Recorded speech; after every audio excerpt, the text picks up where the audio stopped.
सच्चिदानंदम प्रशांत जीवन दर्शनम। नमो नारायण नारायणम। हम सभी लोग परम पूज्य गुरुदेव बाबा शांतानंद जी महाराज के द्वारा स्थापित मंच की श्रृंखलाओं में कटिहार जिला अंतर्गत 72वां मंच बरारी मंच के इस बार सन 2025 ईस्वी में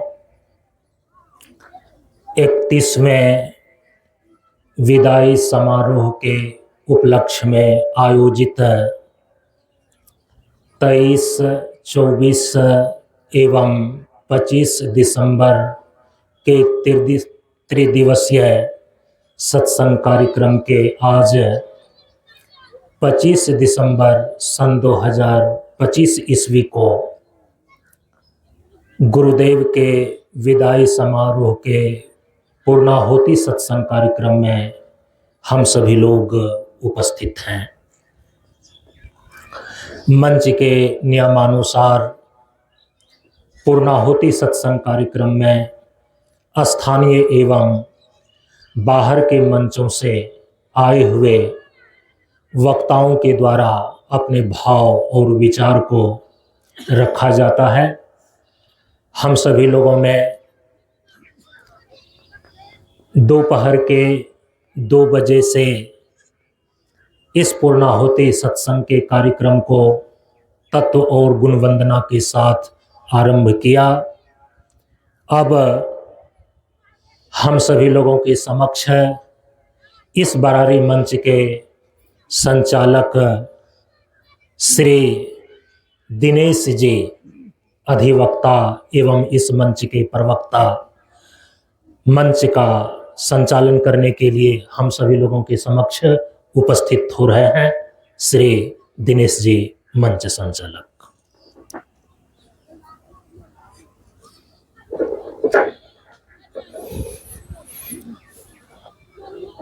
बंदो श्री गुरु चरण कमल स्वामी शांतानंद जिनके चरणों में मिला अंतर्मुखी आनंद। पुरुष बलि नहीं होता है समय होत बलवान, घड़ी घड़ी का मोल है मत चूको इंसान। प्रातः स्मरणीय परम पूज्यपाद गुरुदेव को चरणों में प्रणाम करते हुए उपस्थित जन को नमो नारायण। आज बड़ी सौभाग्य की बात है कि हम लोग भगवान शांतानंद महाराज जी के विदाई समारोह के उपलक्ष्य में 3 दिवसीय कार्यक्रम के अंतर्गत अंतिम दिन के अंतिम सत्र में हम लोग उपस्थित हैं। सौभाग्य की बात है कि हर साल 25 तो आता है, इस बार डबल 25 है। कितना सौभाग्य की बात है कि 25 फिर उसका आधा 12 फिर 25, इस तरह से कितना अच्छा संयोग है। 5 का 1 5 का बहुत बड़ा महत्व होता है। यहाँ डबल 5 है तो यह संयोग है बरारी का। बरारी मंच में बाबा का बहुत श्रद्धा था, विश्वास था, ये पूरा फील्ड भरा हुआ रहता था। तो इस तरह से आज हम लोग बाबा शांतानंद महाराज जी का 31वें विदाई समारोह, आज 31 साल पूरा हो रहा है उनके गए हुए। उनके याद में हम लोग 3 दिन का कार्यक्रम रखे, उसके पूर्णाहुति की ओर हम लोग बढ़ रहे हैं। तब आप आइए, हम लोगों का सत्संग प्रवचन का कार्यक्रम अरुण जी नवगछिया मंच से कहें अपना विचार 10 मिनट में रखें। अरुण जी नवगछिया मंच, यह बड़ी सौभाग्य की बात है कि इस ठंडी में भी लोग आकर के हमारे मंच की शोभा बढ़ा रहे हैं। अरुण जी नवगछिया।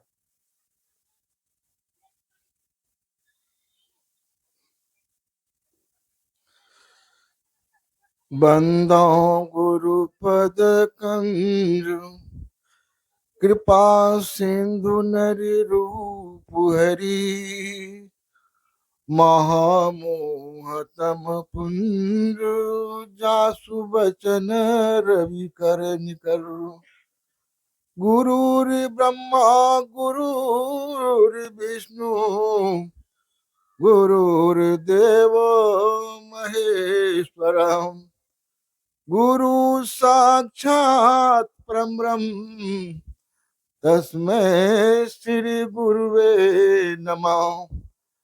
आपन आपन घरन की सबका हो को पीर, तुम्हें पीर सब घरन की धन धन रघुबीर, धन धन रघुबीर, तुम्हें पीर सब घरन की धन धन गुरुदेव, धन धन गुरुदेव।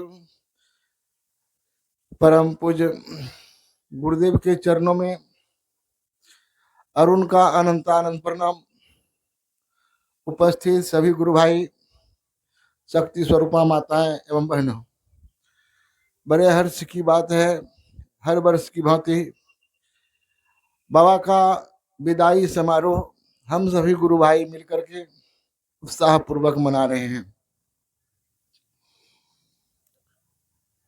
कहा जाता है बिनु सत्संग विवेक न होई, राम कृपा बिनु सुलभ नहीं सोई। तो जब तक भगवान का कृपा नहीं हुआ तब तक हम लोग को सत्संग कैसे मिला। बाबा हम लोगों को यहाँ आकर के एक साधन दिए, हर वर्ष हर मंच पर सत्संग का कार्यक्रम हो, लोगों के बीच ज्ञान का वितरण हो। प्रथम खंड का उपदेश का तीसरा उपदेश है पंच तत्वों का समुचित प्रयोग और सभी इंद्रियों का संतुलित भोग स्वास्थ्य और शांति प्रदान करता है। पंच तत्व, इसी पर बाबा 42 दिनों तक प्रवचन करते थे।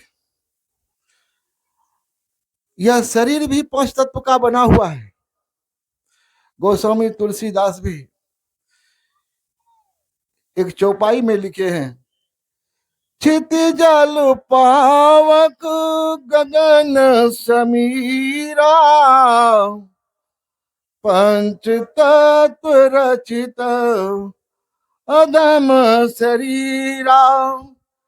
क्षितिजल पावक गगन समीरा, पंच तत्व रचित अधम शरीरा। यह शरीर पांच तत्वों का बना हुआ है।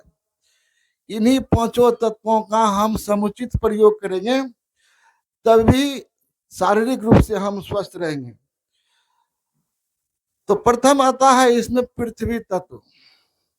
धरती हमें धीरज धैर्य रखने का उपदेश देती है। इसी धरती से पृथ्वी तत्व भोजन के रूप में हम लोगों को प्राप्त होता है। भोजन कैसा होना चाहिए? सात्विक। सात्विक भोजन आहार करने से, उसका सेवन करने से हमारे अंदर सतोगुणी विचार उत्पन्न होता है। और कहा जाता है कि सतोगुणी इंद्रियों का प्रयोग ही कुंडली जागरण है। तो कुंडली को जागृत करने के लिए भोजन हमारा सात्विक हो। तो सात्विक भोजन ग्रहण करने से शारीरिक मानसिक रूप से हम स्वस्थ रहते हैं। स्वस्थ शरीर में ही स्वस्थ आत्मा निवास करता है। और कहा जाता है जैसा अन्न वैसा मन। भोजन यदि हम अच्छा करेंगे, सात्विक करेंगे, तो अच्छा विचार उत्पन्न हो जाता है। बाबा मन के संबंध कहते थे, मन उजियारा जग उजियारा, मन ही देवता मन ही ईश्वर, मन से बरा न कोई, मन उजियारा जब जब होवे जग उजियारा होए। तो भोजन सात्विक हो, और भोजन के साथ कहता है संग। संग कैसा हो? संतों के साथ। संतों के संग, ज्ञानियों के संग करने से हमारे अंदर ज्ञान समाएगा। और भक्ति का पहला यही सबरी मैया को भगवान राम दिए हैं, प्रथम भक्ति संतन करो संगा, दोसर भक्ति मम कथा प्रसंगा। दूसरी भक्ति में हम लोग अभी हैं। तो भोजन आवश्यकता भर हो, जरूरत से अधिक करने पर भी बीमारी और जरूरत से कम करने पर भी बीमारी। इसीलिए इसमें कहा गया है समुचित प्रयोग, आवश्यकता भर। आवश्यकता से अधिक भी हानिकारक, आवश्यकता से कम भी हानिकारक। दूसरे नंबर पर आता है जल। जल की शीतलता, वातावरण की आर्द्रता और स्वभाव की कोमलता ही जीवनी शक्ति है। तो जल से हमें शीतलता मिलती है, जल ही जीवन है। तो जल हम लोग कितना ग्रहण करें? तो प्रत्येक दिन हम लोगों को 4 से 5 लीटर पानी पीना चाहिए। इसके अतिरिक्त शरीर के अंदर कफ, रक्त, ब्रीज, पसीना और रूपों में यह जल तत्व है। तो इसके अंदर संतुलन बनाए रखने के लिए हमें शुद्ध जल लेना है 4 से 5 लीटर। इससे क्या होगा कि शरीर के अंदर ताप का संतुलन बना रहेगा, विचार में संतुलन बना रहेगा, कभी भी जो है अंदर में तमोगुणी उत्पन्न नहीं होगा। ध्यान हम लोगों का चांद के ऊपर, उससे हमें शीतलता मिलती रहेगी। तो वातावरण की आर्द्रता, स्वभाव में कोमलता, यही जल से हमें शिक्षा मिलती है। हम लोगों को अपने अंदर विचार उसी प्रकार का रखना चाहिए कि स्वभाव में कोमलता हो। वायु जल पिया करें पूरन मानो योग से, जीवन धाराएं चले साधन संयम योग से। वायु जल पिया करें, तो वायु और जल हम लोग को लेना है। तो इसके अंदर संतुलन को स्थापित करने के लिए तीसरे नंबर पर आता है अग्नि। अग्नि तत्व। अग्नि के नीचे 2 तत्व आया, पृथ्वी तत्व और जल तत्व, उसके ऊपर वायु और आकाश। इस 5 तत्वों में संतुलन को बनाए रखने का कार्य यही अग्नि करती है। अग्नि हमारे शरीर के अंदर भी है और बाहर से भी हमें सूर्य से अग्नि प्राप्त होती है। तो अंदर में जठराग्नि, कामाग्नि, क्रोधाग्नि इस रूप में है। शरीर का तापमान 37 डिग्री सेल्सियस हर समय बना रहता है, यदि वह व्यक्ति स्वस्थ है तब। वह स्वस्थ अवस्था में इसके ताप में कभी कभी परिवर्तन हो जाता है, अर्थात कभी ताप बढ़ जाता है, कहता है जरा हो बुखार हो गया। तो इसके अंदर संतुलन को स्थापित करने के लिए हमें जल और वायु, इसके बीच संतुलन बनाए रखना होगा। वायु कितना लें, किस रूप में लें, इसके लिए बाबा हम लोगों को अनुलोम विलोम सिखाए। उसके बाद जो है इसमें श्वास की गति पर विशेष रूप से नियंत्रण हम लोगों को चाहिए। श्वास की गति, एक स्वस्थ व्यक्ति प्रायः 1 मिनट के अंदर 15 बार सांस लेते हैं। इससे यदि हम लोग कम करें, 14 करें, 10 करें, 12 करें, तो हमारी आयु धीरे धीरे बढ़ेगी। आयु जो निर्भर करता है इसी श्वास की गति पर। जब श्वास की गति किसी की बढ़ जाती है तो कहा जाता है अब ये व्यक्ति नहीं बचेंगे। यह विशेष परिस्थिति, इसके अंदर नियंत्रण चाहिए। तो वायु जल हम लोग पिया करें, अर्थात पिएंगे, तब हमारा साधन क्या होगा, संयम मजबूत होगा। अंत में आता है 5वें नंबर पर आकाश तत्व। आकाश तत्व जहां हम अभी भाग ले रहे हैं, ज्ञानियों के साथ संग, सत्संग में भाग लेना, धार्मिक पुस्तकें पढ़ना, इन सभी चीजों से हम लोगों को ज्ञान का प्राप्त होगा। ज्ञान को प्राप्त करने के लिए हमें ज्ञानियों के संग करना होगा। जैसा संग करेंगे वैसा विचार हमारे अंदर उत्पन्न होगा। मंगली मार डाकू कैसे हत्यारा थे, और उसका संग जब महात्मा बुद्ध के साथ हो गया तो उसके विचार में बदलाव आ गया। हिंसक से अहिंसक बन गए। संग का प्रभाव हुआ, संग का ही प्रभाव हुआ। तो इस तरह से हम लोगों को यह ध्यान में रखना चाहिए, खास करके विद्यार्थी जीवन में, कि संग उसका अच्छा हो। इसके लिए उसके माता पिता को भी ध्यान में रखना होगा कि हमारा बच्चा जो है किस तरह के बच्चों के साथ संग कर रहा है।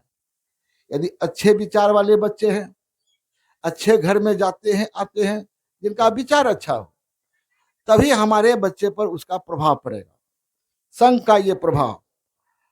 और अंत में है सभी इंद्रियों का संतुलित भोग। इंद्रियों के संबंध में भी हम लोग जानते हैं 5 कर्मेंद्रिय, 5 ज्ञानेंद्रियां और 4 सूक्ष्मेंद्रिय, मन, बुद्धि, चित्त और अहंकार। मन ये सूक्ष्मेंद्रियों में पहले नंबर पर, और ये 11वें नंबर पर। 11वें नंबर पर आकर के क्या करता है, इसी के लिए हम लोगों को बाबा एकादशी साधना है और दान सिद्धि। शरीर को स्वस्थ रखने के लिए महीना में 2 बार उपवास अर्थात एकादशी का एक साधन बाबा बताए। तो समय तो पूर्णता की ओर है। हम विशेष क्या करें, सबको एक साथ नमो नारायण। बोलिए प्रेम से श्री सद्गुरु महाराज की जय। बहुत बहुत धन्यवाद अरुण जी। आप भी आपने आज्ञाकारिता में आज्ञा चक्र जागरण है, प्रकृति पंच तत्वों का विशालता को दर्शाना ही ब्रह्म दर्शन, इस पर प्रकाश डाला। अब आपके सामने अजीत जी, अजीत कुमार रंजन जी, रहीमपुर मंच खगड़िया, आग्रह करें कि अपना विचार 10 मिनट में रखेंगे। रहीमपुर मंच खगड़िया।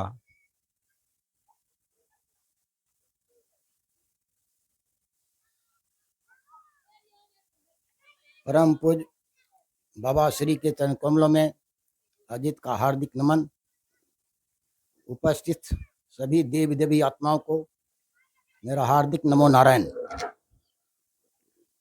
बंदो गुरुपद कंज कृपा सिंधु नर रूप हरि, महामोह तम पुंज जाति बचन रवि कर निकर। बंदो गुरुपद पद्म परागा, श्रुति सुभाष सरस अनुरागा। हम यमूरी में चूरन चारु, समन सकल भव रुज परिवारु। श्री गुरुपद नख मणिगण ज्योति, सुमरत देव दृष्टि ही होती। दलन मोहतम सोस प्रकाशु, बर भाग उर आवण जासु। मैं हूँ श्री भगवान का मेरे श्री भगवान, मैं हूँ श्री भगवान का मेरे श्री भगवान। अनुभव यह करते रहूं, अनुभव यह करते रहूं, साधन सुगम समान। बाबा के चरणन में सदा पुनि पुनि करूं प्रणाम। यही कहूं गुरु नहीं मेरे प्रियतम भगवान, मेरे प्रियतम भगवान। 10 फूल खिले 10 बगियन में, उसकी महक तो एक ही है। 10 लहर उठे 10 नदियन में, उसकी तरंग तो एक ही है। 10 संत पहुंचे हैं 10 भेषों में, हृदय की तलफ तो एक ही है, हृदय की तलफ तो एक ही है। आज इस विदाई दिवस के अवसर पर बाबा का एक शब्द है, मन वचन और कर्म में समानता ही महानता के लक्षण है। अर्थात मन जो सूक्ष्म इंद्रियां का अंग है, मन, वचन और कर्म में समानता ही महानता के लक्षण है। वचन के संबंध में बाबा आगे कहे हैं, धैर्य के साथ विश्वास पूर्वक थोड़ा मीठा बोलना और सुनना आवश्यक है। अर्थात मन जो है चंचल है। मन वस्तुतः आत्मा का ही जो है अंग है। मन, बुद्धि, चित्त और अहंकार, चार जो है सूक्ष्म इंद्रियां हैं, जिसमें मन जो है नंबर 1 में आता है। मन जब हमारा चंचल होता है, मन एक जगह स्थिर नहीं रहता, मन में कुविचार आता है, सुकर्म और कुकर्म की भावनाएं उपजते रहती है। लेकिन इसे हम अपने बुद्धि के माध्यम से कंट्रोल करते हैं। बुद्धि हमें सहायता करती है। मन में अनेक प्रकार की भावनाएं आती है, शुभ भावनाएं और अशुभ भावनाएं दोनों आती है, लेकिन बुद्धि जो है उस पर अपना लगाम लगाता है। तीसरा आता है चित्त।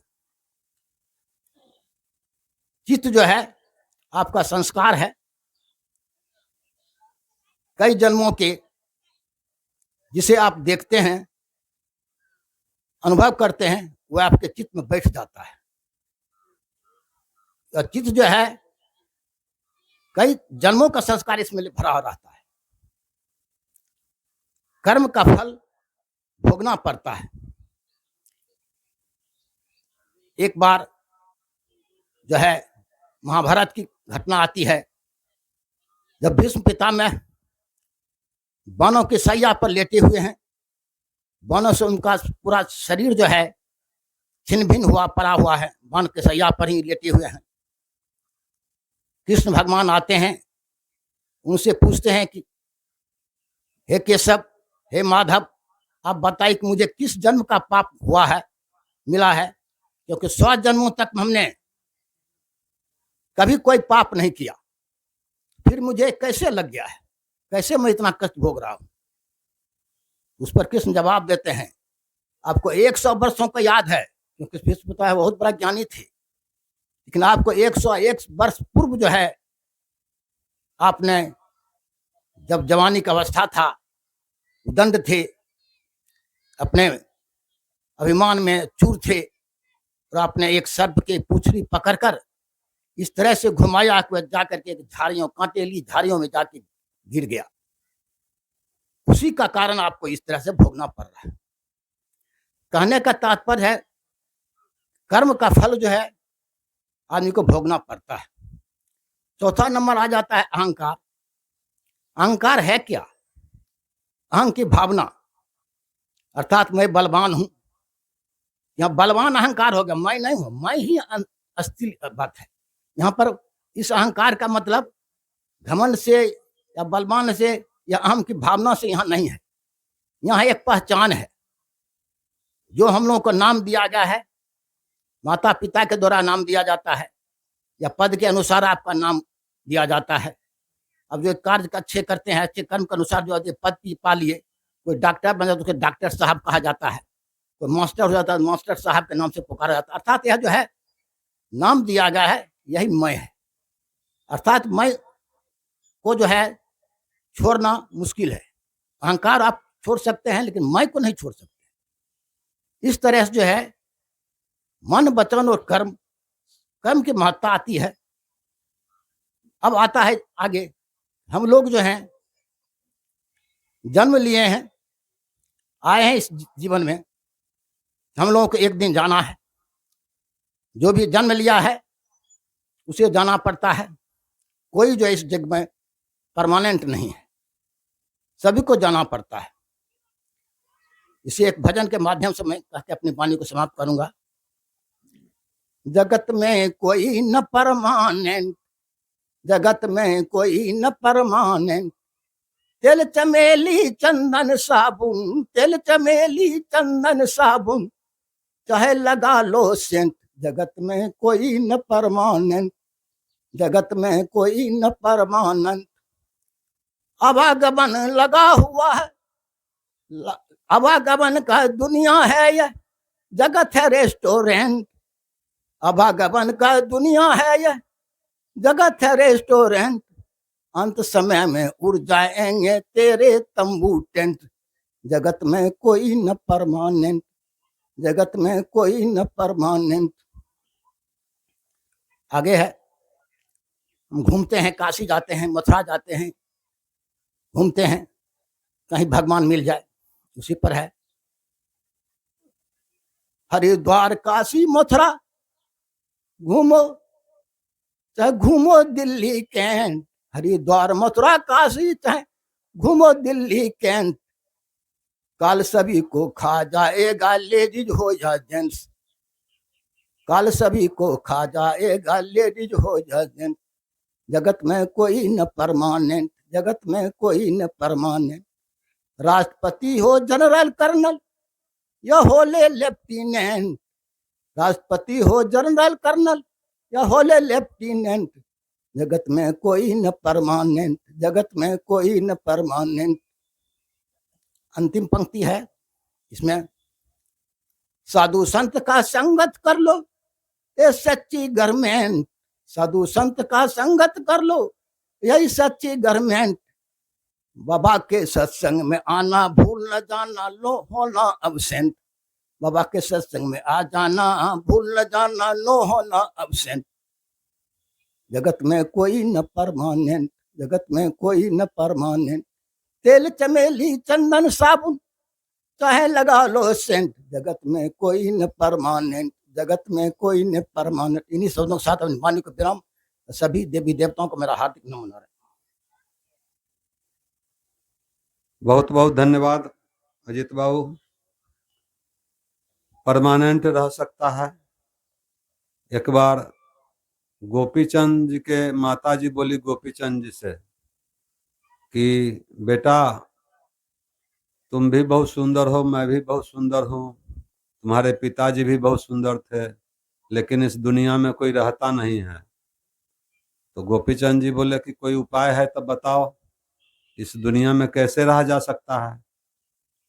तो गोपीचंद जी के माताजी मैना जी बोले कि अगर तुम अच्छे गुरु के पास जाओगे तो तुम जीवित रह सकते हो। तो उस समय नाथ संप्रदाय के गुरु गोरखनाथ जी थे, तो उनके शरण में गए गोपीचंद जी, तो आज भी जीवित है। हमारे बाबा हैं शांतानंद महाराज जी, आपको लगता है कि कभी इनका नाम मिटेगा? तो इस तरह से संत दरस को जाइए तज ममता मान, ज्यों ज्यों पग आगे बढ़े कोटिन जग समान। हम लोग करोड़ों जग के समान संत के दर्शन करने के लिए जाती है। अगर यह कथन सत्य होगा तो हम लोगों का मेहनत बेकार नहीं जाएगा। श्री सदगुरु महाराज की जय। अब आपके सामने हमारे महेंद्र जी पोठिया मन से आते हैं। वे बाबा के शिविर में योगासन में भाग लिए थे। हम लोग 9 आदमी थे, 9 रत्न के रूप में। संजमी बाबा, हम महेंद्र जी और थे। तो इस तरह से हमारे पुराने गुरु भाई हैं महेंद्र जी। 10 मिनट में अपना विचार रखें।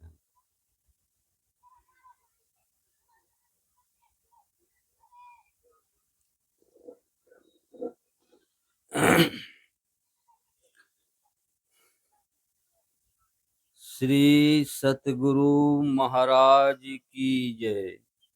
प्रशांत गुरु बाबा की जय। प्रशांत जीवन दर्शनम, प्रशांत जीवन दर्शनम। जीवन में बोलना एक बहुत बड़ी कला है। जो इसे सीख लिया उसमें उसकी भला है। बोलना है निर्विकार, हर्ष हो या दीर्घिकार, आत्मा को अंगीकार।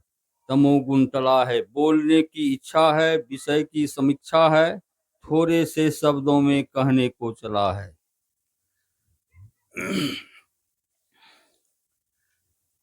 प्रकृति में 5 तत्व कैसे हैं जिसे हम लेकर जीवन जी रहे हैं?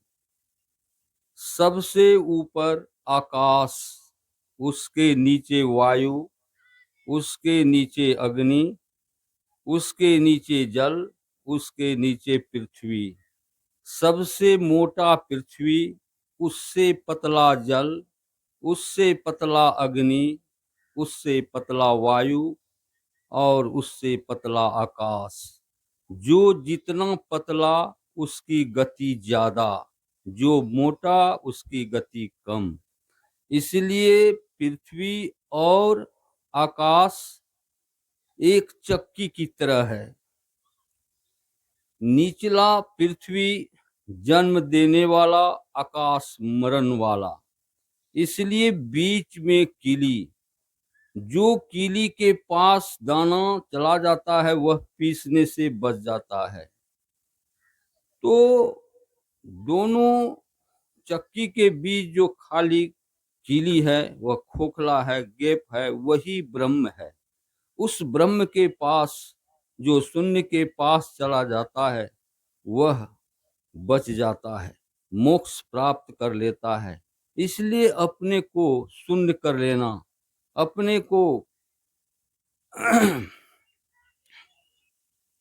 अपने को एकाग्र कर लेना, अपने को शांत कर लेना, क्योंकि परमात्मा का बड़ा घना संबंध आकाश से है, शून्य से है। अगर आप पांचों तत्वों को पार कर लेते हैं तो आपका परमात्मा से दर्शन हो जाता है। तो पांचों तत्वों को आप कैसे पार कर सकते हैं? पार करने के लिए आपका जो जीवन है पृथ्वी से बना हुआ है। पृथ्वी का सतोगुण धैर्य है और तमोगुण आकर्षण है। तो जब आप अपने अंदर धैर्य को ग्रहण करते हैं और धैर्य को प्राप्त कर, कितनों ही दुख हो उसमें अगर आप धैर्य को धारण करते हैं तो समझिए आप पृथ्वी तत्व से पार हो गए, उससे ऊपर उठ गए। तो इसी प्रकार जल तत्व को, जल की सतोगुण शीतलता है, उसका तमोगुण निम्रता है। तो आप अगर अपने अंदर शीतलता का भाव ग्रहण करते हैं और निम्रता को छोड़ते हैं तो आप उस जल तत्व से भी ऊपर उठ जाते हैं, तो उस जल तत्व से आप पार कर जाते हैं। तो इसी प्रकार अग्नि तत्व है, उत्कृष्टता उसका सतोगुण है और उग्रता उसका तमोगुण है। अगर आप अपने अंदर उत्कृष्टता का भाव लाते हैं, अगर उस उत्कृष्टता के भाव से अपने जीवन को आगे बढ़ाते हैं तो आप अग्नि तत्व से भी ऊपर उठ जाते हैं। वायु तत्व में एकाग्रता है। अगर आप अपने अंदर एकाग्रता का लाते हैं तो वह उनका सतोगुण है, क्योंकि बाबा का उपदेश में भी है एकाग्रता और ध्यान देवात्मा है और विकाग्रता और रुझान प्रेतात्मा है। तो आप अपने अंदर एकाग्रता का भाव जैसे ही लाते हैं तो वायु तत्व से ऊपर उठ जाते हैं। और आकाश तत्व को सतोगुण शांति है और उसका तमोगुण रहित है। तो आपके अंदर अगर शांति होता है, शांति लाते हैं, शांत रहते हैं, तो आपका जीवन ऊपर उठ जाता है और इन पांचों तत्वों के ऊपर ही ब्रह्म है। तो उस ब्रह्म को, उस शून्य को प्राप्त करने के लिए आप जगत में जो पृथ्वी रूप रस गंध स्पर्श और शब्द है, इसको आंतरिक रूप रस को ग्रहण करना पड़ेगा। और बाह्य रूप रस गंध अगर जब प्राप्त करते हैं तो आप संसार में भटक जाते हैं, संसार में ही रह जाते हैं। लेकिन आंतरिक रूप रस गंध को प्राप्त करने पर ही आपको मोक्ष मुक्ति प्राप्त कर सकते हैं। और मैं इसमें थोड़ा सा अपने बाबा के कहने पर जो कविता लिखे थे वो सुना रहा हूँ। ज्ञान बिना सारी इंद्रियां जलकर भस्म हो रही है, अज्ञान बिना चंदन की लकड़ी जलकर कोयला बन रही है। श्वास श्वास में आनंद है, लंबी श्वास में आयु, जो इसे कर सके दीर्घकाल उनकी आयु। करो उपवास, हृदय में होगा प्रभु का वास, निर्मल मन सुंदर स्वास्थ्य, करो उपवास, करो उपवास। जीव आत्मा का मेल नहीं, लाख जतन कर प्राणी, बिनु गुरु भेद न पाहिए आत्म दर्शन प्राणी। करो उपवास, हृदय में होगा प्रभु का वास। निर्मल मन सुंदर श्वास, करो उपवास। पक्षी गण पेड़ों के पके फल खाकर खुले आकाश में विचरण करते, और खुले आकाश में विचरण करते पिंजरों में पर दुख पाते हैं। श्वास श्वास में आनंद है, लंबी श्वास में आयु। जो इसे कर सके दीर्घकाल उनकी आयु। करो साधना पाओगे शक्ति, स्व का बोध करना ही है ईश्वर की भक्ति।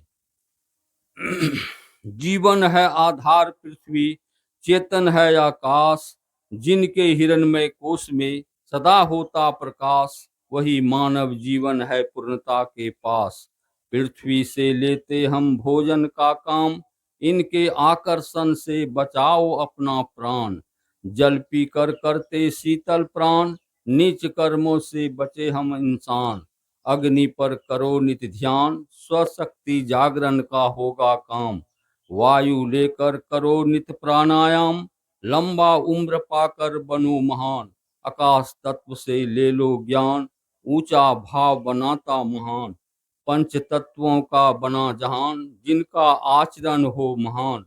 सब जीवों पर दया करो एक समान, सभी मानवों में हो यह ज्ञान। वायु जल अग्नि से बनता प्राण, आज्ञा चक पर करो नित्य ध्यान। बन पाओगे ब्रह्म समान। मानव है तो मानवता जान, बिना गुरु नहीं होता ज्ञान। गुरु दीक्षा है जीवन में सूर्य समान, स्वच्छता पवित्रता निर्मलता है भगवान। पाए हो मानव जीवन, शुभ कार्य करो, ईश्वर की भक्ति कर जीवन में प्रकाश भरो। पेड़ों को देखो कितनी हरियाली, मानव जीवन पाकर सदा लाओ खुशहाली। हीन भावना को आने नहीं देना, रहना अपने में तैयार। आसन प्राणायाम और ध्यान से जीवों का करते रहना कल्याण। शब्द है सब तत्वों का सार, मधुर शब्द बिना जीवन है बेकार। शब्द अमर है संसार, करो चेतना का विस्तार। शब्द सतोगुण से करो पुकार, किसी का जीवन ना हो बेकार। शब्द की ज्योति जलाओ, अंदर अंधकार को भगाओ। शब्द है जीवन का सार, सौ तक जाने का है द्वार। शब्द ही समन जुटाते संसार, हृदय में लाओ संत विचार। शब्दों से होता मानव की पहचान, खट्टा मीठा जिह्वा से जान। शब्द विवेकी बड़ा महान, जो सदा रहता आचरणवान। शब्द से सभ्य समाज का होता निर्माण, सतोगुण शब्द से बनोगे महान। शब्द है भारत का बड़ा महान, राम कृष्ण बुद्ध बाबा शांतानंद जन्म लिए हिंदुस्तान। शब्द है भारत का बड़ा महान। इन्हीं शब्दों से अपनी वाणी को विराम देता हूं। बहुत बहुत धन्यवाद महेंद्र जी। हमारे महेंद्र जी गुरु भाई अपने इलाका के महंत हैं, आसन प्राणायाम ध्यान बताते रहते हैं, बहुत खुशी की बात है। अब हम वीरेंद्र जी पोठियामन से निवेदन करते हैं कि आकर के समय को देखते हुए अपने विचार को रखेंगे। यह बड़ी सौभाग्य की बात है कि हम लोग बाबा के 31वें विदाई समारोह में उपस्थित हैं। वीरेंद्र जी।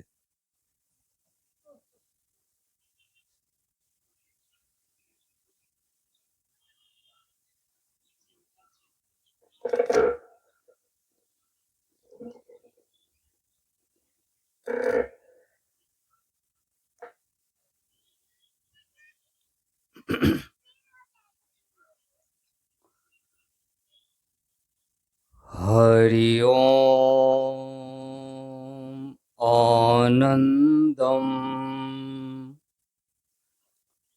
सत्यम शिवम सुंदरम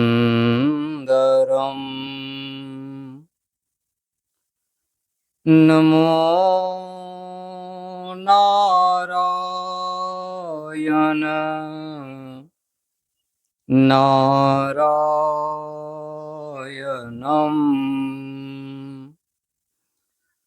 प्रशांत जीवन दर्शनम्।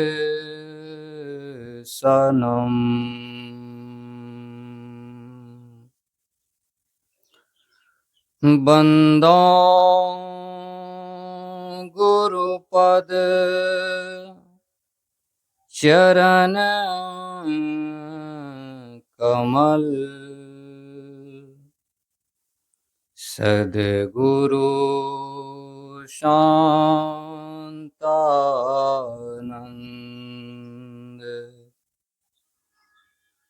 जिनके चरणों में पाया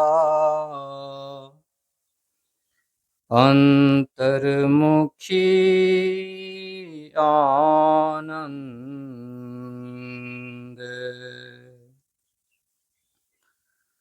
धन्य धन्य सद्गुरु सुखदा, महिमा कही न जाए। जो कछु कहूँ तुम्हारी कृपा, मोते कछु न बसाए। श्री सद्गुरु महाराज की जय। प्रशांत जीवन दर्शनम।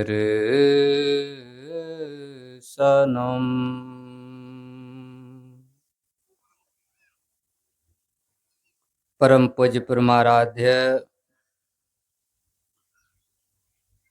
संत सद्गुरु महाराज के पावन श्री चरणों में अमितवार प्रणाम। व्यासपीठ पर पीठासीन पूज्यवर के कर कमलों में सादर दंडवत। उपस्थित विद्वत प्रवर, संत प्रेमी, सत्संग प्रेमी सदात्माओं, भक्तिमती माताओं तथा बहनों, सबों के कर कमलों में सादर नमन। आप सबों को विदित हो चुका है कि आज का जो यह सत्संग है गुरुवर के विदाई दिवस के नाम से हम लोग जान रहे हैं। जितने भी गुरु भाई उपस्थित हुए हैं, गुरुदेव भगवान का विदाई समारोह मनाने के लिए, विदाई समारोह में गुरुदेव भगवान का आशीर्वाद प्राप्त करने के लिए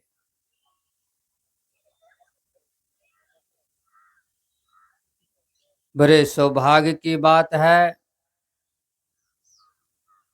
संत महापुरुष उद्घोष करते हैं,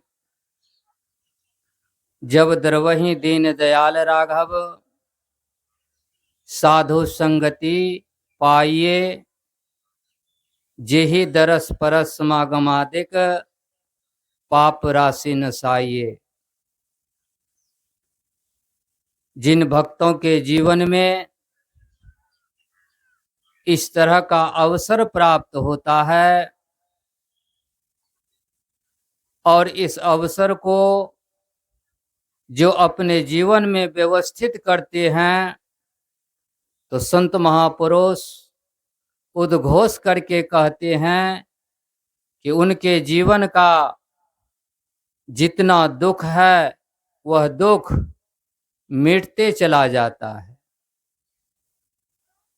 हमारे गुरुदेव भगवान भी उद्घोष करते थे, संत मिलन को जाइए, तज ममता अभिमान, ज्यों ज्यों पग आगे बढ़े कोटिन यज्ञ समान।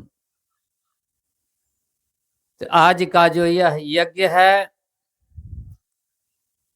इस यज्ञ में जैसे तैसे कैसे भी हो हम लोगों का जो यहाँ आना है, यह बड़ा सार्थक है, यह व्यर्थ नहीं जाता है।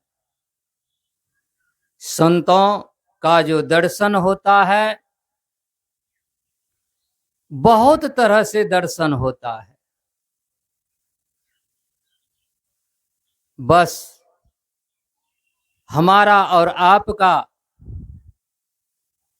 दर्शन करने की भावना होनी चाहिए। हमारे गुरुदेव कहा करते थे, जाकी रही भावना जैसी, प्रभु मूरत देखी तिन तैसी। इस बात को, इस तथ्य को गुरुदेव भगवान बहुत बार दोहराए, जाकी रही भावना जैसी। जिस भाव से हम दर्शन करना चाहते हैं, संतों का, सदगुरु का, ईश्वर का, परमात्मा का, वह उसी रूप में हमें और आपको दर्शन देते हैं। उस पर ब्रह्म परमात्मा का दर्शन करने का जो अंग है, तो यह सबसे पहला अंग है सत्संग। उसके बाद संत महापुरुषों के द्वारा रचित जो सदग्रंथ है, इनका जब हम पठन पाठन करते हैं, अध्ययन करते हैं, चिंतन मनन करते हैं, इससे भी संत महापुरुषों का आशीर्वाद प्राप्त होता है। जिस आशीर्वाद के बल पर हमारा और आपका जीवन सार्थक होता है, बस हमें आशा और विश्वास के साथ, धैर्य के साथ इस तथ्य को जो है अपनाने का प्रयास करते रहना चाहिए। अपनी भावनाओं को, जो संसार में, जो दुनिया में, दुनिया के संबंध में जो हमारी भावना विचलित है, उन सारी भावनाओं को एकत्रित कर परमात्मा को ढूंढना है। कहा, ज्यों तिल माही तेल है, ज्यों चकमक में आग, तेरा साईं तुझ में जाग सके तो जाग। तो वह पर ब्रह्म परमात्मा कहीं दूसरे जगह नहीं, वह पर ब्रह्म परमात्मा हमारे और आपके अंदर ही व्यवस्थित है। इसी तथ्य को गोस्वामी जी महाराज ने कहा कि ईश्वर अंश जीव अविनाशी, चेतन अमल सहज सुख राशि। वह परमात्मा कैसा है? तो वह परमात्मा सुख का धाम है। जब उस पर ब्रह्म परमात्मा को आप जान लेते हैं, उस पर ब्रह्म परमात्मा को आप पहचान लेते हैं, तो आपके जीवन से सारा दुख समाप्त हो जाता है। आपका जीवन सुखमय हो जाता है। दुख आपका कुछ बिगाड़ नहीं सकता। दैहिक, दैविक, भौतिक, यह 3 प्रकार का दुख होता है। और परमात्मा का दर्शन का जो प्रतिफल है, इन तीनों दुखों को जो है, उनका दर्शन जो है समाप्त कर देता है। आपके जीवन में आप दैहिक ताप से ग्रसित हैं, आप भौतिक ताप से ग्रसित हैं, दुनिया के लोग देख रहे हैं, लेकिन जब परमात्मा का दर्शन हो जाता है, तो दुनिया का लोग आपको देख रहा है कि आप दुखित हैं, लेकिन आप अंदर से दुखित नहीं हैं। रामकृष्ण परमहंस जी महाराज को कैंसर का बीमारी था, लेकिन वह इतना भला चंगा था कि दुनिया वाले उसे नहीं समझ पाते थे कि इनको दुख है। अभी अभी आप वर्तमान में यूट्यूब पर प्रेमानंद जी महाराज को आप सुनते होंगे, उनका दोनों किडनी फेल है और आज 20-21 बरस पहले उनको डॉक्टर साहब जवाब दे दिए थे कि महाराज अब जो है आपका यहाँ रहना समाप्त हो चुका है, किसी भी दिन आप जा सकते हैं। 20 बरस पहले डॉक्टर ने कह दिया, अभी तक वह भला चंगा है और इस तरह से दहाड़ते हैं, लगता है कि शेर दहाड़ता है। और वर्तमान में आप देखना चाहेंगे तो महर्षि में ही कुप्पा घाट आश्रम चले जाइए, हरिनंदन परमहंस जी महाराज का आप दर्शन कीजिए। वह कुछ नहीं खाते हैं, कुछ नहीं पीते हैं और भक्तों के तरफ देखते रहते हैं और वह अभी तक जीवित हैं। उनके शरीर में दुख है लेकिन वह अभी तक जीवित हैं, भक्तों को दर्शन दे रहे हैं। तो यह सब किनका फल? तो परमात्मा साक्षात्कार का यह सब प्रतिफल है कि हमारे और आपके जीवन में दुख रहने के बाद भी वह दुख हमारा कुछ बिगाड़ नहीं सकता। इसी तथ्य को जब आप भागवत महापुराण की ओर चलेंगे तो परीक्षित को जब भागवत महापुराण की सारी कथा सुना दिया गया तो परीक्षित से सुखदेव मुनि पूछते हैं कि परीक्षित अब तो कथा समाप्त होने वाला है, आज अंतिम दिन है, 7वां दिन है, कथा समाप्त होगा, तुमको तो शाप मिला है। कुछ ही देर के बाद शाप के मुताबिक तुमको जो है तक्षक नाग डसने के लिए आएगा। बोलो तुमको डर भी लगता है, भय भी लगता है? तो परीक्षित कहता है कि महाराज उसने तो शाप दिया था एक तक्षक नाग डसने के लिए आएगा, लेकिन अब हम कहते हैं हमें डसने के लिए 1000 तक्षक नाग भी आएगा तो हमें डस नहीं पाएगा। इसका तात्पर्य यही है सज्जनों, जब आपको और हमको अपने आप का ज्ञान, अभी हमारे पूर्व वक्ता जो रहीमपुर से अभिभावक गण आए थे, मैं के बारे में बता रहे थे, तो इसी मैं का जब जिनको बोध हो जाता है वह शरीर से जो है विरक्त हो जाता है, शरीर और संसार का उसको किसी भी प्रकार का भय नहीं रहता है। तो संत महापुरुषों के साथ में सत्संग में रहने के बाद संत महापुरुष ध्यानाभ्यास के द्वारा, योग के द्वारा, भक्ति के द्वारा, साधन व्यवस्था के द्वारा हमारा जो आपका अनादिकाल से शरीर से जो संबंध है, जिस संबंध के कारण हम और आप दुख के सागर में हैं, यही शरीर जो है हमारे और आपका दुख का कारण है। शरीर से अगर यदि हम छूट जाएं और छूटने के लिए अगर यदि जान जाएं तो फिर सज्जनों दुख हमारा क्या बिगाड़ेगा। इसी तथ्य को कबीर साहब ने भी कहा कि जा मरण से जग डरे मेरो मन आनंद, कब मरिया कब पाइया पूर्ण परमानंद। यह शरीर जो है और यह संसार जो है, शरीर और संसार इस जीव को जो है दुख देने के लिए ही बना है।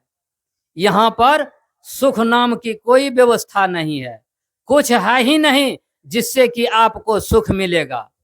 यहाँ तक जो शरीर माँ के गर्भ में 9 महीना तक रहता है, 9 महीने के बाद जब निकलता है, बड़े प्यार से, बड़े दुलार से माँ उसे पालती है, पोसती है, बड़ा लाड़ प्यार करती है। कुछ दिन के बाद यह शरीर बड़ा होता है, धीरे धीरे यह शरीर की भी शक्ति जो है छिन्न होती चली जाती है और यह शरीर भी एक दिन जो है दुख देने लगता है इस जीव को। अब बताइए यह शरीर किस काम का। और रही बात संसार का, इस संसार के बारे में हमारे परमाराध्य संसद गुरु महाराज कहते हैं कि स्वार्थहीन जीवन ब्रह्ममय जीवन है और स्वार्थमय जीवन ब्रह्महीन जीवन है। तो यह सारा संसार जो है स्वार्थमय जीवन है। संसार का सारा संबंध जो है स्वार्थ से भरा पूरा है। कोई संबंध नहीं, कोई ऐसा संबंध नहीं है जिस संबंध में स्वार्थ न हो। चाहे भाई का संबंध हो, बहन का संबंध हो, पति का संबंध हो, पत्नी का संबंध हो, बेटा बेटी का संबंध हो, माता पिता का संबंध हो, दुनिया का जो भी संबंध आप ले लीजिए, उस संबंध में स्वार्थ जुड़ा हुआ है। जब उनके स्वार्थ को आप पूर्ति करते रहेंगे तब तक वह जो है आपसे स्नेह करता है, प्रेम करता है। और जिस दिन आपसे स्वार्थ बंद हो जाता है सज्जनों, तो फिर वह आपको देखना पसंद नहीं करता, वह आपको अपने बीच से भगाना चाहते हैं। बहुत ऐसी उदाहरण है, बहुत ऐसा उदाहरण है। जब माता पिता से पेट भर जाता है, जब माता पिता बोझा लगने लगता है, तो चलिए जब आप बाहर चलेंगे, वृद्धा आश्रम जाएंगे, जो बहुत सारे वृद्धा आश्रम महापुरुषों ने खोल करके रखे हैं, उस वृद्धा आश्रम में जिस बच्चे को 9 महीने तक गर्भ में रख करके पाला पोसा, पढ़ाया लिखाया, एसपी डीएसपी कलेक्टर बनाया, विदेश जाने के लायक बनाया, ऐसे माँ बाप को वही बेटा पुतह जो है वृद्धा आश्रम में जाकर करके पहुंचा देता है। अब बताइए सज्जनों, यह दुनिया का क्या रीति रिवाज है। ऐसे दुनिया पर भरोसा करना हमारी और आपकी मूर्खता है। संत महापुरुष इसी चीज को जो है इस सत्संग के माध्यम से जगाने का प्रयास करते हैं। हमारी और आपकी सोई हुई जो शक्ति है, यह शक्ति अनादिकाल से जो है सोया हुआ है, और इसी सोई हुई शक्ति के कारण हम अपने बेटे को अपना अपना कहते हैं, जबकि वह अपना है नहीं, वह अपना है नहीं। दुनिया के हिसाब किताब से पति बनाते हैं, पति को अपना अपना कहते हैं। कुछ दिन के बाद या तो पति पहले चला जाता है या पत्नी पहले चली जाती है। अपना रहा, अपना तो वही है जो सदैव पहले भी था, अभी भी है और बाद में भी रहेगा, उसी को अपना कहा जाता है। हमारा और आपका वही अपना है जो पहले था और अभी है और बाद में भी रहेगा। उसे कोई नहीं मिटा सकता, किसी से वह मिट नहीं सकता, वही हमारा और आपका है। इसीलिए सज्जनों, संत महापुरुष उस शक्ति को इस सत्संग के माध्यम से जगाने का प्रयास करते हैं। इस जीव को जो है तैयार करते हैं। यह जीव जो है नालायक हो गया है, इस जीव की सारी सुंदरता जो है समाप्त हो गई। यह जीव जो है देखने लायक नहीं है। जैसे सज्जनों काला कलुटा बदसूरत इंसान को हम और आप देखना पसंद नहीं करते हैं, ठीक उसी प्रकार पर ब्रह्म परमात्मा इस जीव को भक्ति विहीन ज्ञान विहीन देखना पसंद नहीं करते हैं। संत महापुरुष इस जीव को भक्ति युक्त बनाना चाहते हैं, ज्ञान युक्त बनाना चाहते हैं, ध्यान युक्त बनाना चाहते हैं, और इनसे युक्त होने के बाद इस जीव को जो है पर ब्रह्म परमात्मा पसंद करेगा। जब तक ज्ञान विहीन रहेंगे, भक्ति विहीन रहेंगे, ध्यान विहीन रहेंगे, तब तक जो है ईश्वर और परमात्मा हमें और आपको पसंद करने वाला नहीं है। संत महापुरुष इस सत्संग के माध्यम से इसी चीज को, इसी तथ्य को सजाने का प्रयास करते हैं। हम और आप गांव समाज में अपने बेटे का, अपनी बेटी का विवाह करते हैं। विवाह जब करते हैं तो क्या होता है, बेटी तो अपने घर में रहती है, उनका क्या काम है, बिल्कुल तैयार होना, और जिस दिन उसकी तैयारी समाप्त हो जाती है, पूरी हो जाती है, उस दिन जो है दूल्हा जो है सारी व्यवस्था लेकर, बैंड बाजे लेकर के आते हैं, रोशनी प्रकाश हर चीज लेकर करके आते हैं, और उस दुल्हन को जो है वह दूल्हा लेकर करके चला जाता है। ठीक उसी तरह से संत महापुरुष जो है इस जीव को जो है तैयार करते हैं, और जिस दिन इस जीव की तैयारी समाप्त हो जाती है उसी दिन परब्रह्म परमात्मा आते हैं और इस जीव को जो है अपनी ओर लेकर चले जाते हैं। जैसे सज्जनों, सबरी माई ने मतंग ऋषि के कहने पर भक्ति प्रारंभ किया, ज्ञान प्रारंभ किया, ध्यान प्रारंभ किया। एक जगह रह कर करके कि मैं ढक के तरह 7 जगह उछल उछल करके भक्ति की। वृथा न जाए देव ऋषि वाणी, उन्होंने संत सदगुरु के बातों को अंगीकार किया और दुनिया के सारे प्रपंचों को, दुनिया के सारे तिरस्कारों को सहा। हमारे गुरुदेव भगवान ने भी कहा, अपमान, निंदा और तिरस्कार को सह लेना ही ब्रह्म दर्शन है। तो मतंग मुनि का जो आशीर्वाद प्राप्त हुआ, मतंग मुनि की जो आज्ञा उनको मिला, उन आज्ञाओं के अनुसार जो है सबरी अपने आश्रम में रहकर भजन ध्यान करते रहे। और हम और आप आज तक जान रहे हैं कि भगवान स्वयं उनके कुटिया तक आए और दर्शन दिए। और इतना ही नहीं सज्जनों, दर्शन ही नहीं दिए बल्कि उस जीव को पूर्ण कर अपनी पूर्णता में समा लिए। कही कथा सकल विलो की हरि, मुख हृदय पद पंकज धरे, तजी जोग पावक दे हरि पद, लीन भई जहां नहीं फिरे। संत महापुरुष इस तरह का कर्म करने के लिए हम तमाम भक्तों को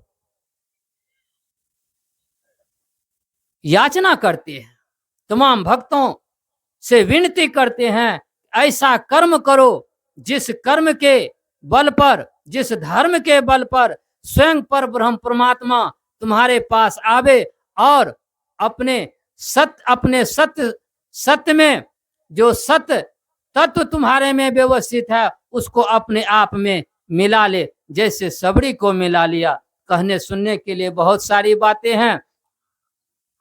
अपनी वाणी को हम जो है यहीं पर विराम देना चाहेंगे।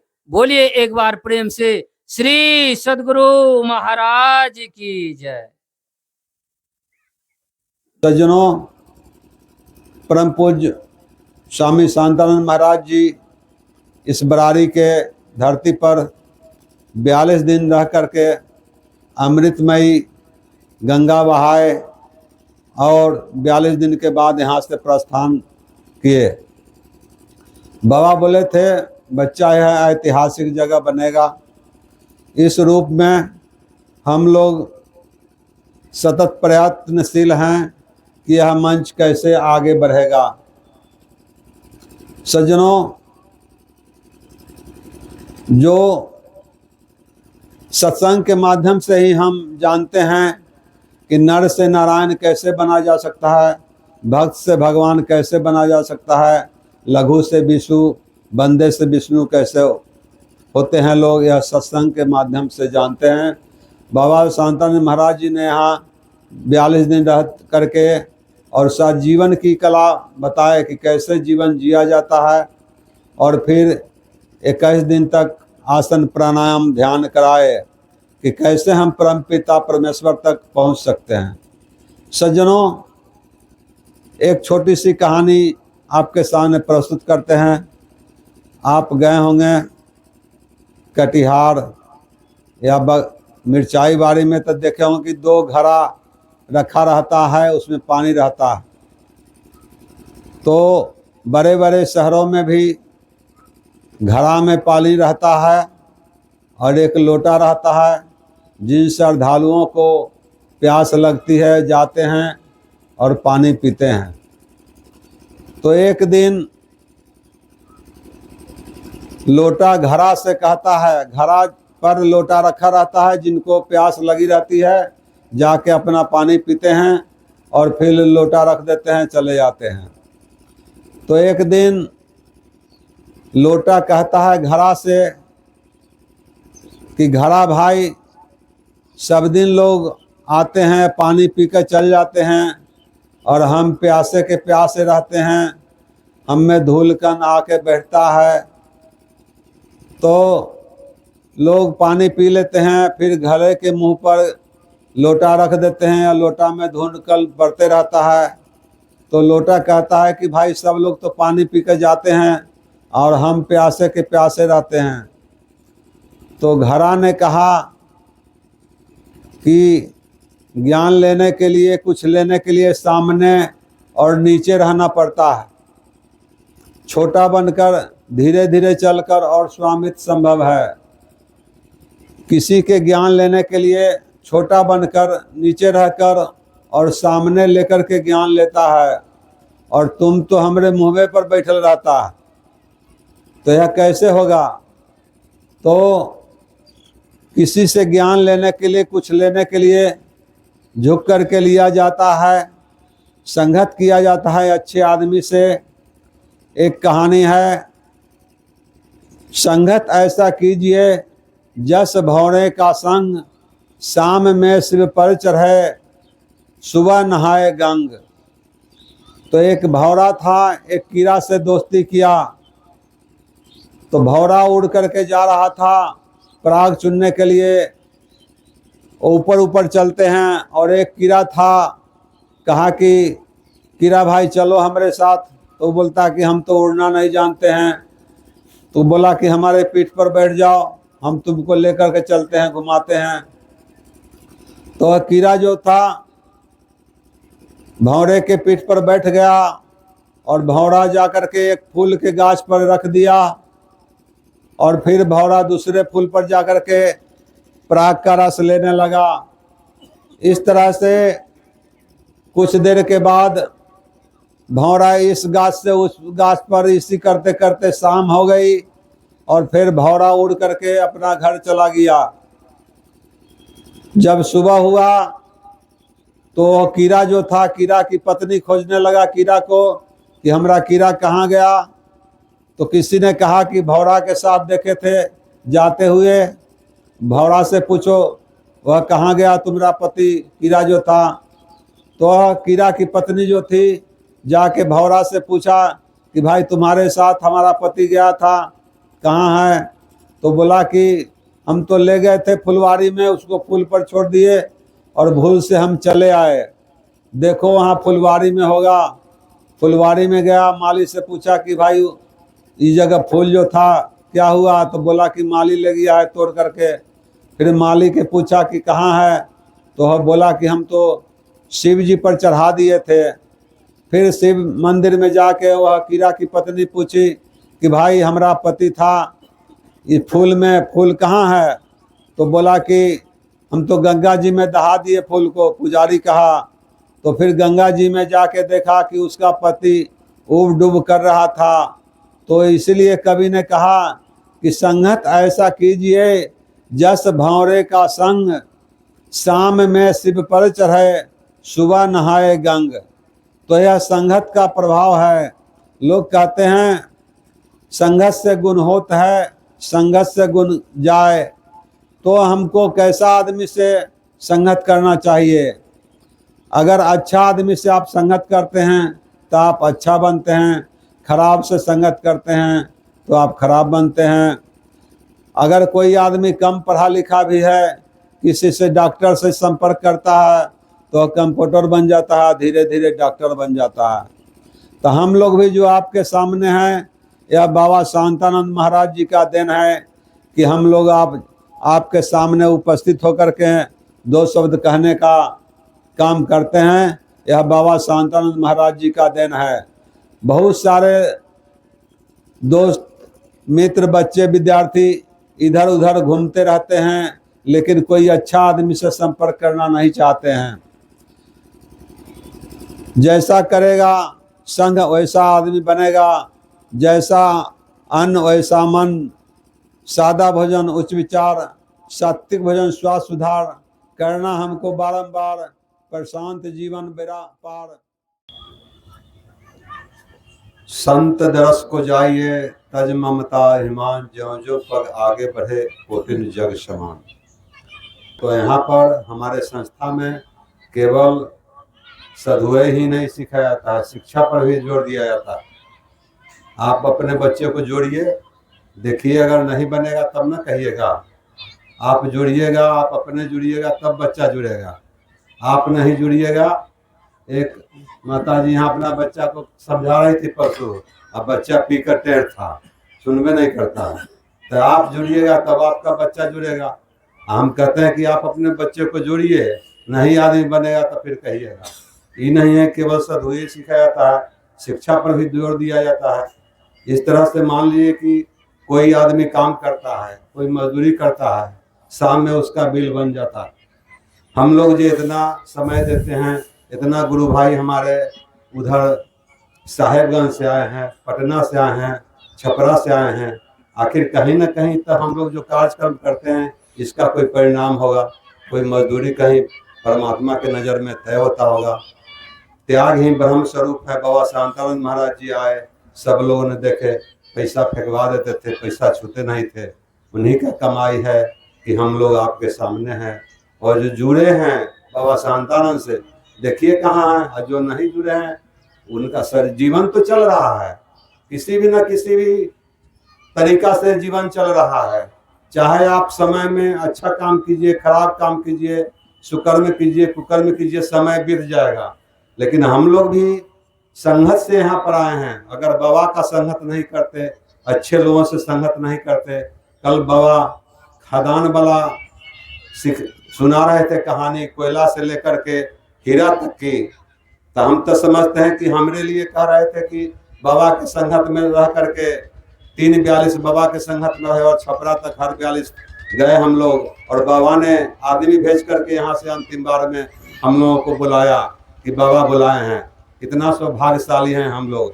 और फिर सबसे खुशी की बात बता दें कि बाबा अच्छे अच्छे लोग हरिद्वार देखे नहीं हैं जो बेसी पैसा वाले हैं, लेकिन बाबा जाके हरिद्वार में अपना मकान, अपना आश्रम बनाए हैं वहाँ पर। यह कम बड़ी बात नहीं है। हम लोगों की बड़ी सौभाग्य की बात है कि बरारी के कोई भी आदमी जाएंगे तो आपका 10-20 आदमी का रहने का वहाँ जगह है। वहाँ पर स्वर्ग समझिए, न खाने का चिंता है, न कपड़ा का चिंता है, न पैसा का चिंता है। हम जाके देखा है, बाबा बोले आश्रम लिए हैं, वहाँ वेदांत प्रशिक्षण था, वेदांत साधना शिविर। उसमें हम लोग हर साल 3-4 साल में 3 बार 4 बार वेदांत साधना शिविर लगता है। तो मैं बाबा के साथ है, बोले रजिस्ट्रेशन कराना पड़ेगा। बोले क्या खर्चा पड़ेगा? तो जो रहने का, खाने का, जो आने जाने का खर्चा था हम लोगों ने दिया। पूरे बिहार से हम लोग 10 गए थे और पूरे इंडिया से 10 गया था वेदांत प्रशिक्षण में। सब वीडियो जहाँ जहाँ कार्यक्रम बाबा का होता है सब नोट है, सबका वीडियोग्राफी होता है। आप जो बैठे हैं सबका नोट हो रहा है। कभी भी बाबा से नंबर से जुड़वा लीजिएगा यूट्यूब में और देख सकते हैं। तो इस तरह से मेरा कहना है कि सब चीज बनाने का फैक्ट्री है, लेकिन आदमी बनाने का फैक्ट्री तो सत्संग है। अच्छे आदमी से जुड़िए। आपको गोपीचंद वाला बात बोल दिए कि साधु संघ के जोड़ा, उनकी माता पिता ने जोड़ा गुरु गोरखनाथ जी से। ध्रुव को नारद जी से जोड़ा गया। तो आप देखिए उनका ना, जो भी महापुरुष हैं, जो भी ऊंचे कुर्सी पर है, उनका संगत देखिए। वो एक दिन अपने समय को पकड़े हैं तब कहीं हैं। बोलने के लिए तो बहुत बात है। यह बरारी इस पार का पहला मंच है जो कि इतना भीड़ बाबा को लगा। जिस प्रकार से माता पिता के बेटा, बड़ा बेटा और छोटा बेटा बहुत प्रिय होता है। प्रिय तो सभी होते हैं, लेकिन बड़ा का तनी ज्यादा करता होता है सब भाई से। तो हम लोग यहाँ बाबा के बड़े बेटा के रूप में बरारी मंच है, हम नहीं, बरारी मंच। बरारी मंच को बाबा बोले थे बच्चा यह ऐतिहासिक जगह बनेगा। आप जानते हैं कोई भी नेता आपके इस फील्ड में नहीं आता था जब तक बाबा नहीं आते थे। अटल बिहारी जी मिडिल के फील्ड में, जगन्नाथ मिश्रा जी मिडिल के फील्ड में, पप्पू यादव का हेलीकॉप्टर गिरा मिडिल के फील्ड में। जब से बाबा आए हैं तब से इस फील्ड का रौनक देखिए। बाबा बोले थे बच्चा हाथ उठा करके तुम लोग घोषणा करो कि यह ऐतिहासिक मंच बनेगा, और यह ऐतिहासिक मंच के ओर अग्रसर हो रहा है। हमारे गुरु भाई कहाँ कहाँ से इस ठंडी में आए हैं। आप कोठिया में थे, बाबा यहाँ से गए थे। हमारे महानंद बाबू एडवोकेट हैं, सीनियर एडवोकेट, जज साहब को लाए थे कोठिया में। और बुन्नी जनवरी का महीना, धीरे धीरे टिप टिप टिप टिप वर्षा हो रही है। बाबा ने कहा कि सुनिए, हम प्रकृति से बात कर लिए हैं, जिनको रुकना है रुकिए, जाना है जाइए, वर्षा बंद नहीं होने वाला है। एक और घटना कहते हैं कि हम लोग थे बेगूसराय में, और जैसे प्रार्थना शुरू हुआ पत्थर और वर्षा शुरू हो गया, और सब गुरु भाई वैसे बैठे रह गए। और फिर 1 घंटा में सबका शरीर सूख गया। तो यह कार्यक्रम चाहे कितनों भीषण परिस्थिति हो, यह कार्यक्रम चलता है। वो बाबा को जो देखे हैं उनके तो कुछ कहना नहीं है, चाहे परिस्थिति जो है कार्यक्रम चलेगा बाबा का। तो इस तरह से हम बहुत बहुत आपका आभारी हैं कि हमारे गुरु भाई लोग बहुत बहुत दूर से रात भर चल करके आए हैं। बहुत बहुत आभारी हैं हम आपकी। इसी तरह से आके हम लोगों का शोभा बढ़ाते रहिए। अभी कुछ बात है कि बाबा संजय बाबा कुछ आपको बताएंगे। श्री सदगुरु महाराज। हम सभी लोगों ने बाहर से पधारे हुए वक्ताओं के द्वारा महत्वपूर्ण बातों का श्रवण किया। हमारे इस मंच की परंपरा में 3:30 बजे प्रार्थना का समय है, 5 मिनट का समय बच रहा है। इस 5 मिनट में जो एक विशेष बातें आप लोगों से कहने जा रहा हूं, वो है कि परम पूज्य गुरुदेव के इस बरारी मंच पर जो आश्रम के लिए भूमि दान में मिली हुई है, बगल में ही श्री सुखदेव बाबू, जिनका शरीर अब शांत हो गया है, उनके द्वारा आश्रम के लिए जमीन प्रदान की गई। और आप सभी लोगों ने पिछले वर्ष सन 2024 ईस्वी के गुरुदेव के विदाई समारोह के अवसर पर देखा कि प्रशांत योगाश्रम बरारी, चूँकि इस मंच की परंपरा में जहाँ भी आश्रम का निर्माण होता है, उस आश्रम का नाम रखे हैं प्रशांत योग आश्रम, बाबा शांतानंद प्रशांत योग आश्रम। तो पिछले वर्ष यहाँ के आश्रम का भूमि पूजन और शिलान्यास किया गया, और इस बार के गुरुदेव के विदाई समारोह के अवसर पर आप देख रहे हैं कि वहाँ अस्थायी एवं पक्का निर्माण का कार्य चल रहा है।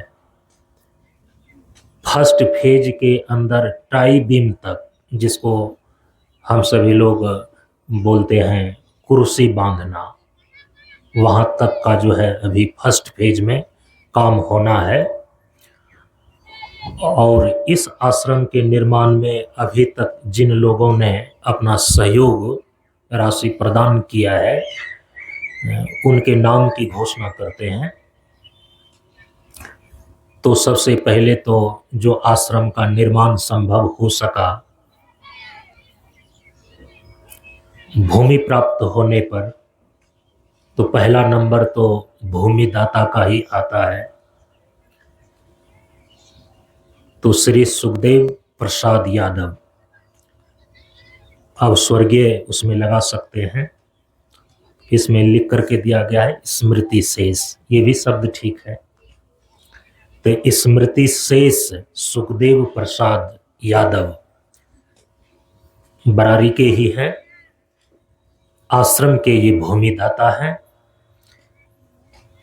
अब इस दान में मिली हुई भूमि पर जो प्रशांत योग आश्रम का निर्माण हो रहा है, इस निर्माण में श्रीमती राजकुमारी देवी जो सेवानिवृत्त शिक्षिका है पीछे बैठी हुई हैं, पति स्मृति शेष बालकृष्ण प्रसाद यादव, आप सभी लोग परिचित हैं मास्टर साहब से, तो इन्होंने अभी इस फर्स्ट फेज में 71,000 रुपये प्रदान करके आश्रम का निर्माण का कार्य आरंभ करवाई है। इसके बाद एक हैं श्री मुकुल प्रसाद सिंह, जिन्होंने जमीन रजिस्ट्री में भी सर्वप्रथम उन्होंने ही योगदान दिया था 25,000 रुपये का, और फिर अभी जो आश्रम का निर्माण हो रहा है इसमें भी उन्होंने दिया है। गुरु बाजार के रहने वाले हैं श्री मुकुल प्रसाद सिंह, पिता स्वर्गीय रविंदर सिंह। इनका अभी तक में कुल सहयोग राशि 55,000 रुपये प्राप्त है। चौथे नंबर में डॉक्टर राजीव गांधी हैं, जो चिकित्सा पदाधिकारी हो गए हैं, मास्टरनी साहब के सबसे छोटे सुपुत्र। इनका इस प्रथम फेज में 51,000 रुपये का सहयोग प्राप्त है। और श्रीमती बबीता देवी जो बालकृष्ण मास्टर साहब के सबसे बड़े सुपुत्र, जिनका देहावसान हो गया है, संजय कुमार सिंह, उनकी धर्मपत्नी श्रीमती बबीता देवी के द्वारा भी 51,000 रुपये का सहयोग दिया गया है। दिनेश जी कान में कह करके गए कि मेरा नाम गुप्त रखिएगा, तो उनका गुप्त दान अभी है 51,000 रुपये, गुप्त दान है, हम बोलना नहीं चाहते।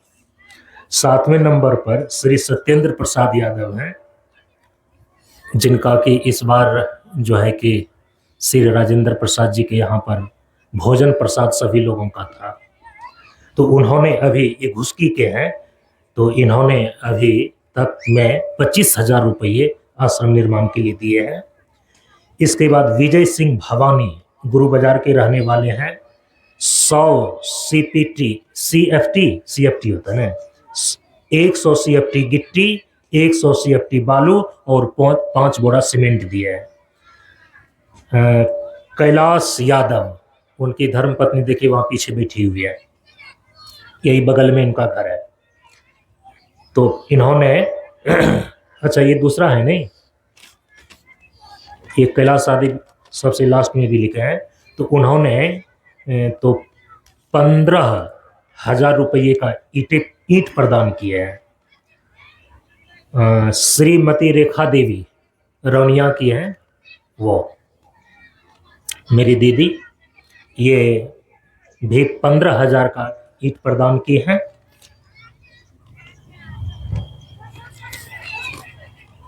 श्रीमती वंदना देवी, मास्टरनी साहब की बच्ची, पति है मुकेश कुमार कटिहार, इन्होंने भी 100 CFT गिट्टी और 100 CFT बालू निर्माण में अभी तक दिए हैं। और डॉक्टर प्रीति कुमारी, जो डॉक्टर राजीव गांधी की धर्मपत्नी है, मास्टर साहब बालकृष्ण की पुत्र वधू हुई, 25 बोरा सीमेंट अभी ये प्रदान किए हैं। नीतीश कुमार निराला, पिता स्वर्गीय रामदेव यादव गुरु बाजार के हैं, वहाँ पर एक चापाकल गड़ा हुआ है, तो चापाकल का सेट एवं गलाने का मजदूरी उन्होंने अभी तक दिया है। राजेंद्र प्रसाद बरारी के हैं, इन्होंने 5,000 रुपये दिए हैं। और एक कैलाश यादव हैं बरारी के, इन्होंने 5 बोरा सीमेंट दिए हैं। और जिनका खुदरा है 1100 रुपये या 1100 रुपये से कम, तो उनका अभी नाम इस सूची में नहीं आया है, उसकी फिर कभी हम बाद में घोषणा कर देंगे, क्योंकि समय 3:03 अधिक ही हो गया है। हम सभी लोग अब जो है दैनिक अपराह्नकालीन नित्य पूजा के कार्यक्रम में प्रवेश करते हैं।